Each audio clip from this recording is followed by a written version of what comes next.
Describir cómo trabajas da pasos medibles, es una guía para alcanzar el objetivo. Entonces, las áreas del conocimiento de PSP. Entonces, primero, definición del proceso. Definición del proceso. Proceso se define como la secuencia de pasos que se deben seguir para realizar una tarea o lograr un objetivo. Sencillo. Proceso definido es una secuencia documentada de pasos necesarios para hacer un trabajo específico y se definen habitualmente para los trabajos que se realizan regularmente de la misma manera. Entonces ya un proceso definido, ya es la diferencia de un proceso es que ya es formal, documentado. Con el proceso se debe documentar detalladamente los planes con los recursos necesarios, los roles, calendarios y presupuestos. Definir el patrón de procesos que define con precisión cómo hacer el proceso. Definir los procesos operativos mediante una lista de tareas detalladas como guía. Definir y seguir las fases, cada una definida por un script. Y aquí uno de los elementos más importantes de PSP son los scripts que nos guiarán el trabajo para hacerlo de forma rigurosa y fiel. Las fases de PSP, entonces PSP está dividida en solo 3 fases, que son planificación, desarrollo y postmortem. Entonces en la planificación elaboramos el plan para hacer el trabajo. Debemos invertir su tiempo para, como dicen los principios de PSP, hacer el trabajo bien desde el principio. En el desarrollo, hacer el trabajo en los siguientes pasos. Entonces, desarrollo es la única fase que se divide en sus fases, que son definición de los requisitos, diseñar el programa, revisar el diseño y corregirlo, todos los defectos, codificar el programa, revisar el código y corregir todos los defectos, compilar y corregir todos los defectos, probar el programa y corregir todos los defectos. Y en la última fase, que para PSP es la más importante, que nos permite recolectar información o definir la información al final, corregir información recolectada, donde podemos comparar los resultados reales contra el plan y estimar cómo vamos en ese proyecto y tomar acciones, registrar todos los datos históricos del proceso y elaborar un informe o resumen y documentar todas las ideas para mejora, proponer mejora de los procesos, porque PSP es un proceso definido y evolutivo que debemos mejorar o adaptar a nuestras prácticas diarias o prácticas empresariales. Beneficios de definir un proceso. Entonces, como es un marco de planificación, de seguimiento y gestión del trabajo, entonces siempre nos va a enfocar en el objetivo del proyecto, no nos deja desviar de ese objetivo. Es una guía para hacer el trabajo correcto y completo, entonces también nos guía, no nos deja salir del camino. Es una base objetiva para medir el trabajo y dar seguimiento mejorado a los procesos.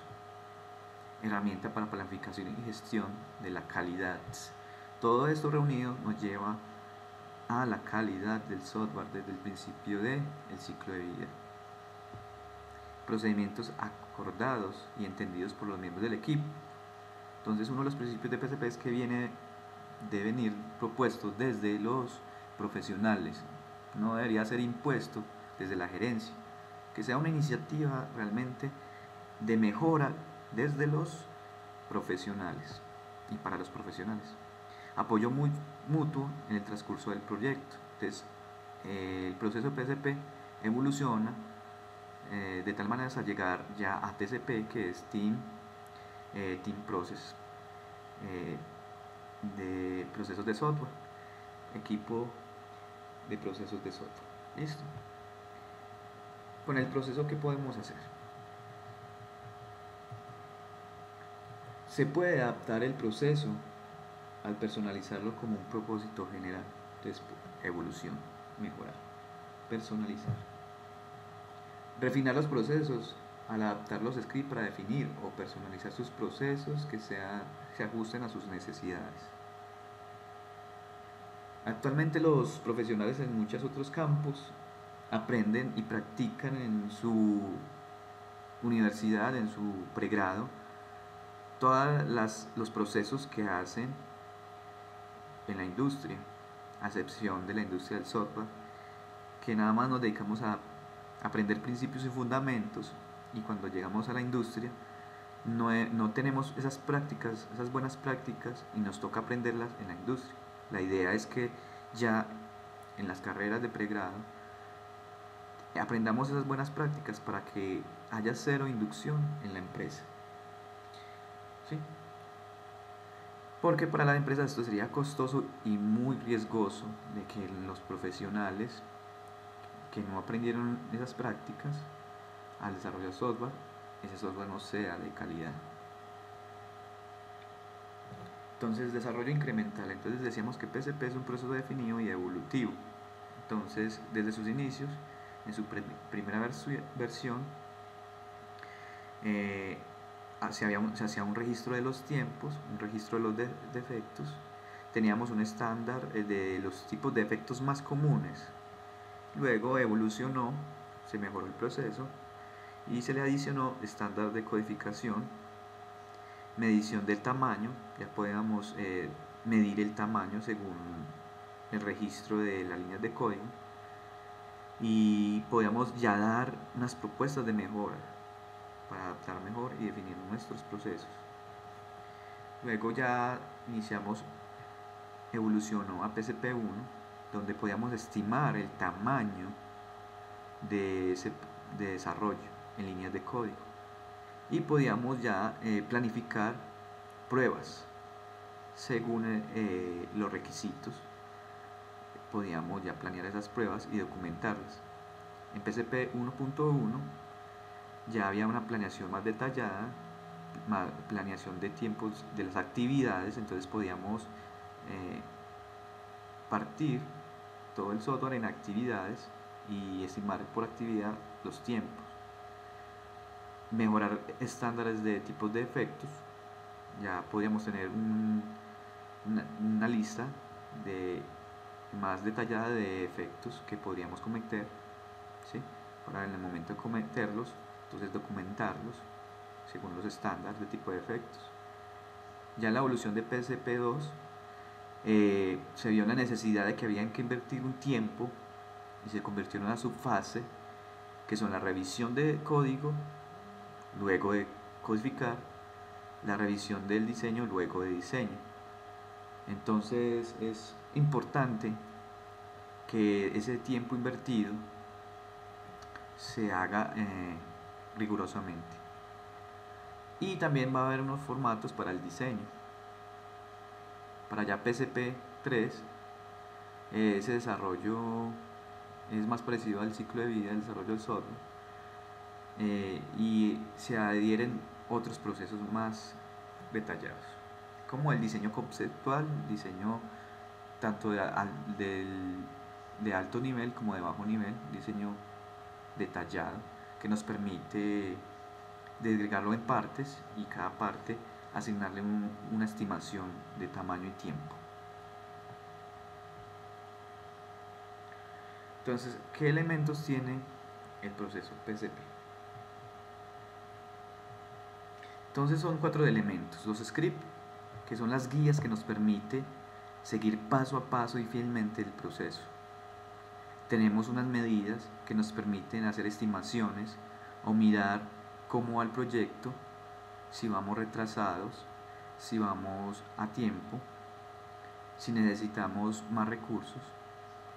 Tenemos otro elemento que son los formularios, que nos permiten la recolección de la información y deben ser pensados de forma tal que esos formularios permitan ingresar la información lo más real y fiel posible. Y unos estándares que nos permiten hacer el trabajo de una forma más homogénea. Entonces los scripts La definición sería descripción experta, no son para novatos nada, son expertas que guían el uso de un proceso y referencia los formatos, estándares, listas de chequeo y métricas que son solo para un proceso. O sea, cada proceso debe tener su propio script para una fase. Entonces, hay un ejemplo de un documento, un ejemplo de un script. Estos procesos tienen que tener un propósito, unos criterios de entrada, directrices generales o restricciones, fases en que se debe realizar esos scripts, métricas y criterios de calidad, condiciones de salida, igual como todo fundamento de sistemas, hay unas entradas, unos procesos y unas salidas. Entonces miremos este ejemplo. Entonces, ¿qué debe tener el script? Es un modelo propuesto por Humphrey, donde están los criterios de entrada que debemos tener antes de iniciar el proceso. Ya cada proceso, cada fase que debemos ir haciendo, que debemos revisar. En el desarrollo, que debemos de hacer y que debemos documentar, registrar, como los tiempos y los defectos. Y el cierre del proceso, que es post-mortem, donde debemos de documentar en un plan summary, un resumen, y ajustar todas esos datos recolectados por si a veces cuando nos estamos adaptando al proceso olvidamos, entonces aquí entramos a hacer los ajustes y los resultados de el proceso, cómo no fue en el proceso, como históricos para luego más adelante en otros proyectos poder estimar en base ya de históricos y que esas estimaciones cada vez entre más históricos tengamos más precisas sean. Y los criterios de salida, cuando termina el proceso, cuáles deberían ser los criterios de salida, cómo se plantean las salidas. Formularios. Entonces en los formularios nos permite registrar esa información. Es un marco coherente para la recolección y registro de los datos, que sean fieles, lo más reales posibles. Entonces debe ser pensado, que sea práctico para registrar los tiempos. También define los cálculos necesarios y definición de datos, tipos de datos a recolectar. Aquí tenemos un ejemplo de un formulario práctico, pero cada proceso o cada persona puede modificar sus formularios, pero debe tener en cuenta los datos que realmente necesita y que son imprescindibles para poder tener los históricos que más adelante nos permitan hacer las estimaciones. Métricas cuantifican el proceso y el producto proporcionando datos de cómo está funcionando el proceso, cómo vamos, qué nos falta, cómo nos fue. Entonces todos esos datos que recolectamos deben ser pensados que se puedan medir por medio de métricas. Es muy importante el tercer elemento de PSP. Métricas básicas.